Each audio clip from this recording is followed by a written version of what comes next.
Hey, this is GemmyD's on Cars.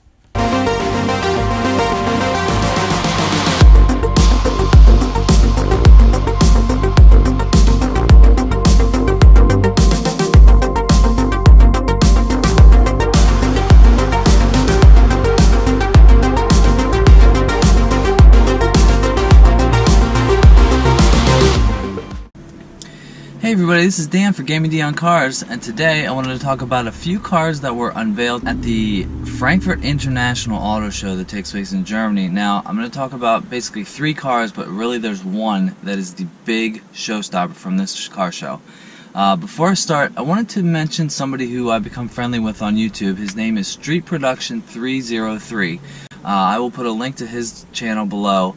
But he's a guy in Denver, Colorado. He has a C7 Stingray, and go check out his channel. He seems like a very nice guy. Go check him out. Alright, the first car that I wanted to talk about at the Frankfurt International Auto Show is the BMW X7 Concept. Now, this is BMW's attempt at a 7-seat SUV with a third row.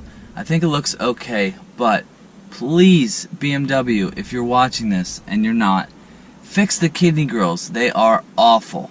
They're too big. They don't match the car. I don't like them. Please change them. I think it could be a decent looking car. I like how they have the taillights that, you know, stretch over the whole trunk, but fix those kidney grills. They're awful. Seriously. They're bad. Fix them. But how do we go about fixing it specifically? Take it one step at a time. Identify the problem. Fix it. Identify another problem. Fix it! Repeat as necessary until it's all fixed! Alright, the second car I wanted to talk about is the Ferrari Portofino. Now, this is the replacement to the California T, and before that it was the California. Now, I really like the styling of this car. I think it's gotten the proper updates to make it a better car as an entry-level Ferrari. I don't know if you can call it an entry-level Ferrari if it goes 0 to 60 in 3.5 seconds. It has 600 horsepower. Twin turbo V8. I mean, it's crazy. It's crazy how we think that an entry-level car with such performance. I mean, I like the look of it. I think it takes on the same design language that the GTC4 Lusso has and the 812. It just kind of, all those stylings have trickled down to this bottom low-end car, but I like it. I'll probably never see one in person, but I think Ferrari has gone in the right direction for that car. Alright, so now, the best car from the Frankfurt Auto Show, by far, is the Mercedes-AMG Project ONE.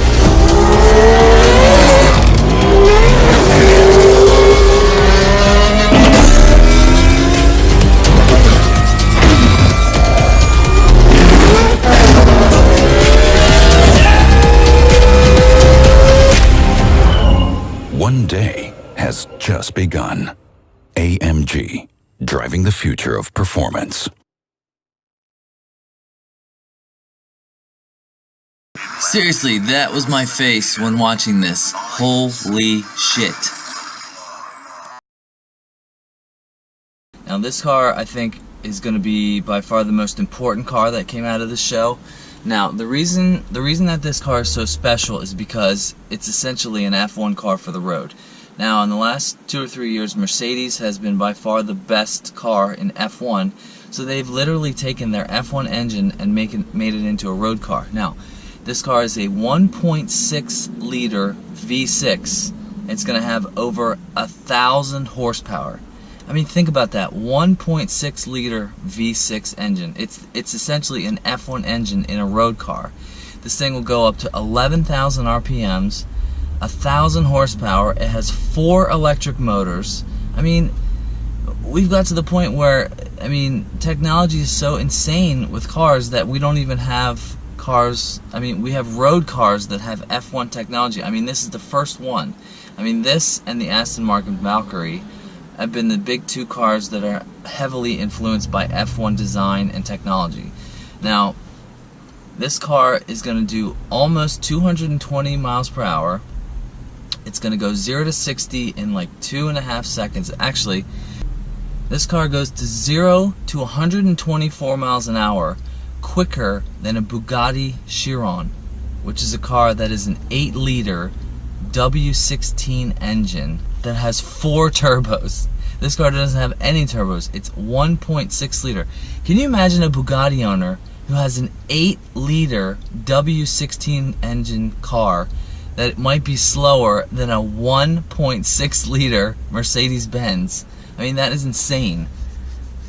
That would be the first thing I would say at the Mercedes dealer. Say, hey, this car is a 1.6 liter and it's faster than a Bugatti. But it's just insane. I mean, I like the looks of it. I like the rear end a little bit better than the front end. You can see on the rear it has a hood scoop that goes down into like a shark fin on the back end. I really like that. I mean, that's straight out of F1, out of aerodynamics for F1 cars. It has a big, huge center exhaust like an F1 car. It has a huge carbon fiber splitter in the back. The front, I think, is good looking. You can tell the front bumper is reminiscent of kind of like an E63 or an S63, so it has the current design language of Mercedes.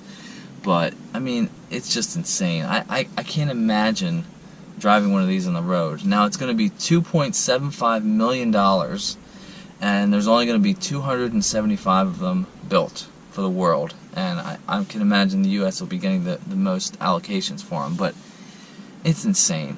I mean, the interior has an F1 style wheel. You've got the iPad-like screens everywhere. There's one right in front of you, and down here on your center stack, there's also a mirror up here that is going to be your rear view mirror, so you don't even have a mirror. It's just basically a camera.